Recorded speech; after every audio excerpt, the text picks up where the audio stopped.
Hello, everyone, and welcome to our exciting lecture series on managerial accounting. And I'm your instructor, Jamal Haider.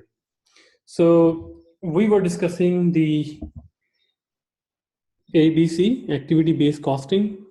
And in our previous lecture, we talked about its first stage allocation. We talked about that, okay, because direct material, direct labor, and in this question of Baxter battery, they said that shipping cost is also variable. So these are easily traceable costs, right? The ABC is also the costing method to calculate overhead cost. And we talked about how it is different from traditional methods, right? So we talked about the first allocation and what is first allocation, in which we categorize at least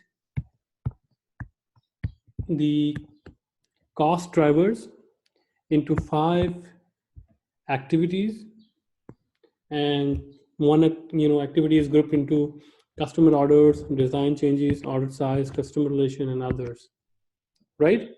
So we talked about that, product related, department related, organization sustainable, activities, customer relations, these kind of 5 activities. So we just divided that one. And how we calculated that? We just multiply this with, multiply the cost with this percentages, and luckily we would be given those percentages. Today at the end of the chapter we will do a complete question of this ABC as well, how we are going to implement that. And the second stage allocation, in second stage allocation what we do, we divide these costs according to its own cost driver or activity measure, which means its own denominator. So we found out, or in the question it is mentioned that customer order going to be divided with the number of orders, which means it's the cost or the measure activity of this customer order is number of orders. So we divide it, we find out rate, right? Similarly, the design changes, number of design changes, order size would be depending on the machine hours, and customer relation would be depending on customers. And this other is unallocated, means there is no activity measure here, right?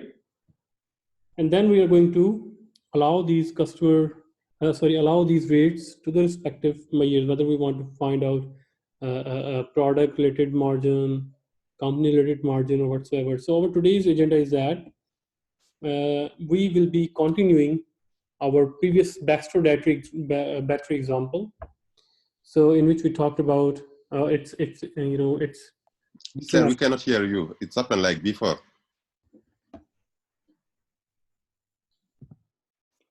Okay, so we were talking about in our previous class the Baxter battery example, and it's the same example.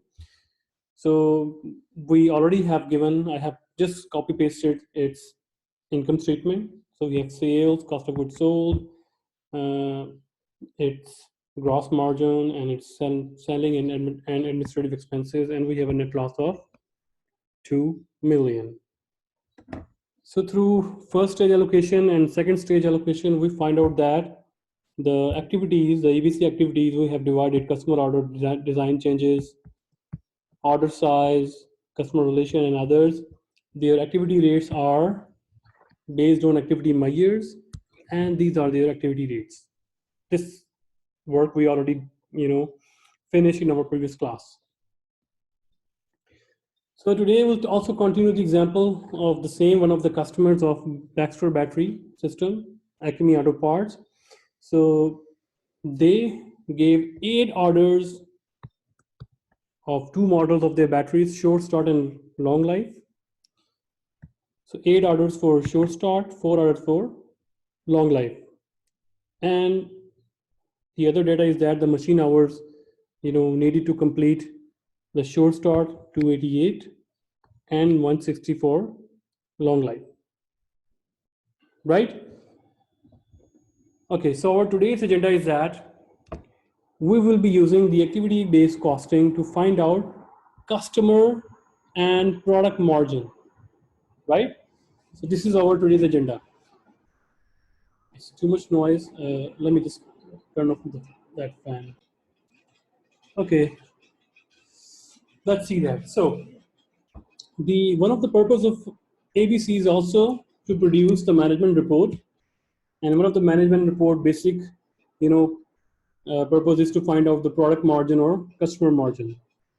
So first of all, we will calculate the product margin. So in order to have a product margin, so we are given the individual data.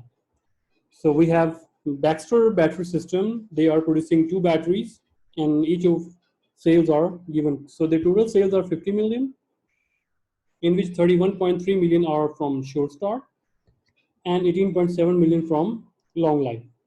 And their direct costs are given as well: direct material, direct labor, and direct shipping cost, right? So don't be confused with this one, because the question itself mentioned that this can be easily traceable. So if you don't, if you're still confused, please refer to our previous chapter slides or previous lecture slide. You will find out over there in Baxter battery system question, they mentioned that the shipping cost is easily traceable. So that's why it is here. So it's very simple. We are given individual data of their sales. So what you need to do, you just need to assign. So we have direct material, direct labor, and ABC manufacturing overhead. Here we go.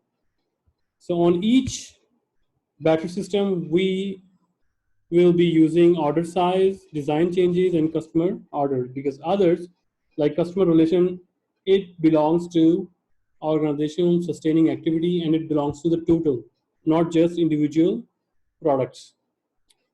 So where this 1.808 million came from? So number of orders of sure start multiplied by the per order rate. Simple. So you just multiply the activity rate with the number of orders. So design changes is not here. It's 0 in sure start. Why? Because there is no design change. It's the standard battery. And in long life, there is a design change. So design changes multiplied by number of orders it has, right? And order size, number of orders are given, this kind of stuff. So you find out that we can even segregate on product level as well. So by using ABC, we can also find out the product margin. So in this case, what is the product margin? Sale minus all the costs, direct cost and ABC cost. Simple, right? So you find out that, okay, the short start is giving us 8.372 million product margin, which is a kind of profitability measure, right? But the long life is giving us 1.132 million loss, right? So remember this slide, because we will see the beauty of using ABC. So remember, if we want to find out the product margin, so what we have to do, we will find out individual sales, and then minus individual direct traceable cost, and then minus all the ABC cost related to that product. You'll find out the product margin. Simple. But you see there, if we add all those stuff, total product margin, and all those others that we did not count as product related activities, so like customer relation and others, they are organization sustaining activities, or not belonging to product related activities. So you see that still we are having 2 million loss. So if you refer towards our question, or towards our slide that I showed you before, the LOS, learning objective, here we go. So this is the income statement of Baxter battery, and it shows that we have a loss of $2 million. So the product margin suggests that it is not because of the short start, it is because of long life. You see?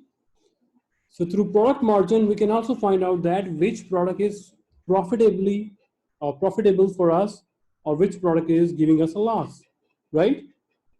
So we'll also compare the ABC method with traditional method, and we'll see over there whether the traditional method is misleading or is there any huge advantage of using ABC or not. So up till now, we have just find out that among two products, short start is giving us profit and long life is giving us loss. We can also use ABC to generate customer margin report, which is a kind of also management report.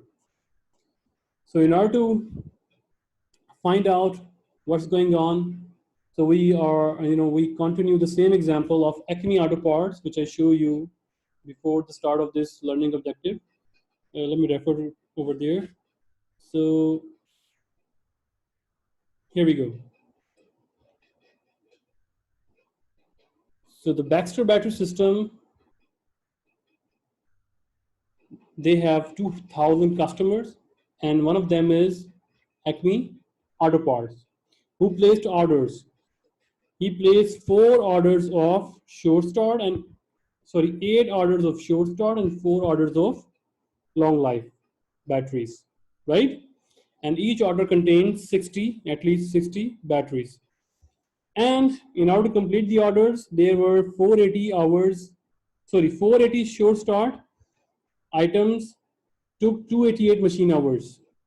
288 machine hours. And long life batteries require 160. So total 448 hours required to complete total orders of Acme Auto Parts. And Acme Auto Parts total have given us total 12 orders, right? Okay, let's go to our main slide. Here we go. So in order to to understand how to calculate the customer margin, so we already discussed how many orders the Acme Auto Parts gave. They gave 12 orders, and machine order required to complete those order total 448.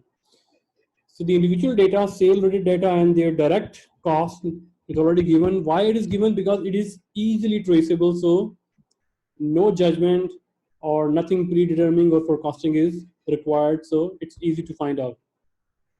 So let's find out that whether this customer is giving us some kind of margin, some kind of profit or not. So this data is already given, right? So where this data came from? So customer orders, how many orders this Acme gave us? 12. And per order cost was, let's see here. So per order cost was,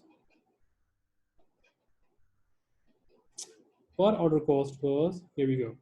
The per order cost is 452. Similarly, design changes 760. Order size, right, per machine hour 6.5, and customer relation 1540. So you just need to multiply the respective activities multiplied by their rates. So I'm just going to go to the original. So where this